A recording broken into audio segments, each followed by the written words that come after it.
Okay, today we are going on a dinosaur walk at the Melbourne Museum in Australia. Here we go. Okay, so this is the entrance to the Melbourne Museum, which is in the Carlton Gardens. The museum is part of the Museum Victoria, which also includes Science Works and the Immigration Museum.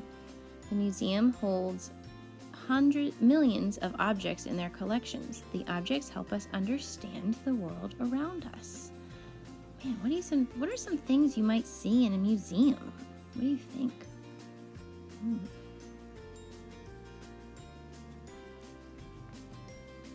There are lots of things that you can find in the museum, and we're going to see some cool things today. Before we go, there is a building across the street. It is called the Royal Exhibition Building. It was opened in 1880 and used to host the Melbourne International Exhibition. We aren't going to visit that site today. We're going to go inside the museum. So here we go.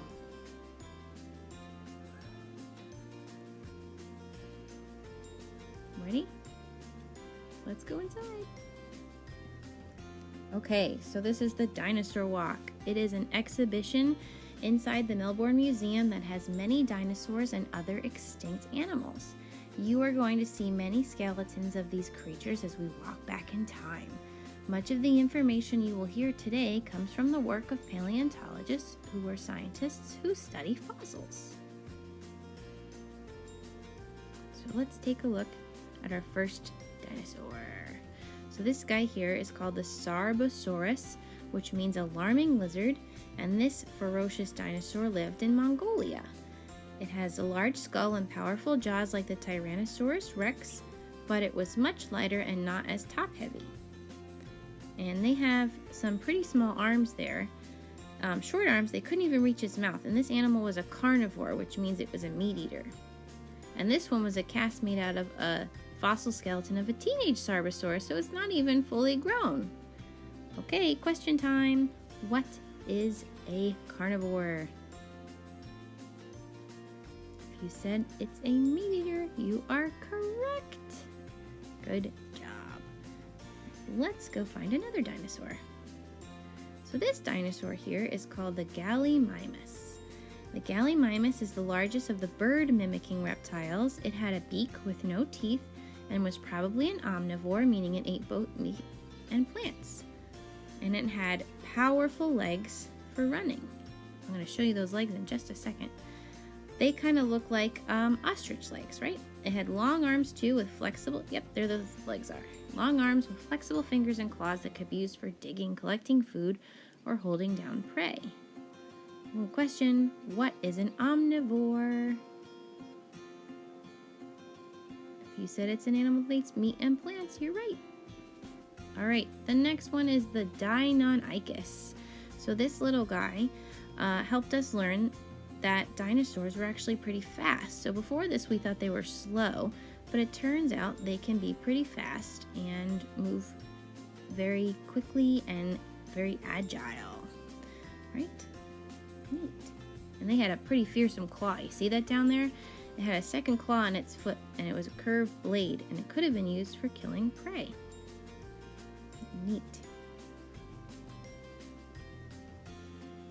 All right, we're going to leave this room in just a minute and go see some really cool big and small dinosaurs. Ready?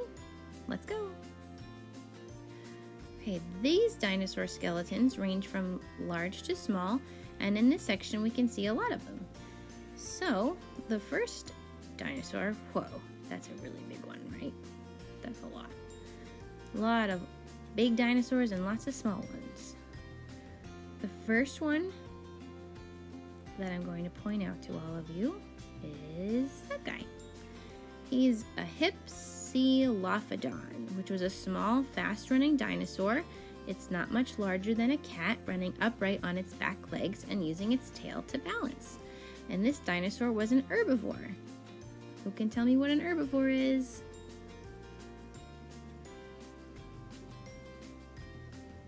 That's right, it is an animal that eats plants. This dinosaur is the Cintosaurus, which could walk on either 2 legs or 4 legs, and it lived in the area known as China. And it also has an important feature on its head. Can you see it? It is a duck-billed dinosaur.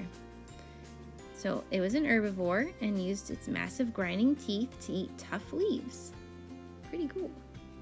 The next spot I'm going to show you is a dinosaur dig. So in the floor, there's a fossil of a hadrosaur, which is another duck-billed dinosaur that paleontologists discovered in Canada, and it was really important because it not only contained bones but also dinosaur skin, which was really useful because it shows us that some dinosaurs had scales.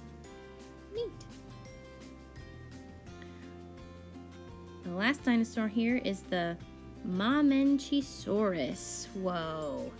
It was another herbivore and had a really long neck, and their tail, which they don't have on this dinosaur. They don't have the fossil of the tail, it seems, but their tail could be used as a weapon. Next building, the flying reptiles. Whoa, here we go. Flying reptiles inhabited the earth at the same time many of the dinosaurs you're seeing here, but they're not actually dinosaurs. They belong to a group known pterosaurs, which means winged lizards. The pterosaurs were carnivorous flying reptiles with skin-covered wings. Whoa. So they weren't actually dinosaurs. They were winged lizards.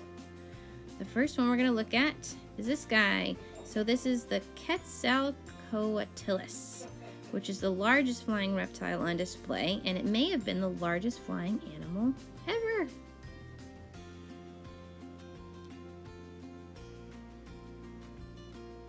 The next guy is the Pteranodon, which was another carnivore, and it ate mostly fish.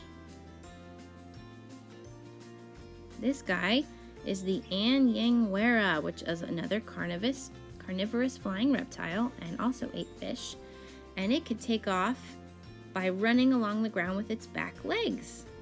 So cool. Remember, these guys are not dinosaurs. They were around during the dinosaur period. So this next exhibit in the museum is more with Australia. So dinosaurs lived in Australia, and Australian paleontologists, assisted by amateur dinosaur hunters, have made discoveries of dinosaur fossils across Australia that show how rich and diverse Australia's population was. This little guy over here is called the Quantosaurus, which is a model, it's not real, of a small herbivorous dinosaur which lived in Australia. And it had a small beak-like mouth for nipping vegetation, and it could run really fast. This part have lots of different fossils, including fossilized footprints of dinosaurs, dinosaur bones like legs, ribs, and jaws, and a partial skeleton of a dinosaur discovered in Cape Otway in Victoria. The next dinosaur I'm going to show you is called the Muttaburrasaurus, which was a large plant-eating dinosaur, and it lived in the forests of Australia. Way cool. Okay, we have one more place to go in the museum. Here we go. The Australian megafauna. So the megafauna of Australia lived here long after the dinosaurs became extinct 65 million years ago. So they were not alive when the dinosaurs were. A lot of these animals look like some of the animals we see in Australia today, like kangaroos, wombats, and possums. And they most likely were alive during when people were. So that guy is called the Diprotodon, which was meaning 2 forward teeth. It is the largest marsupial ever, and it looks kind of like a wombat. It had powerful claws for digging. This guy is the Megarlaniar. I think I said that right. Megarlaniar, the largest land lizard ever to live in Australia. and they most likely lived in the grassland and the open woodlands. But it could have been aquatic, meaning could have gone into the water. So that is the end of our tour today, end of the dinosaur walk expedition, but there's a lot you can see in the museum. If you look up the Melbourne Museum on Google Street View, you can actually walk through the museum there. I can't wait to hear what you have to think about it. So on Seesaw today, you're gonna go and answer some questions about the field trip that we took and tell me what your favorite parts were. See you soon!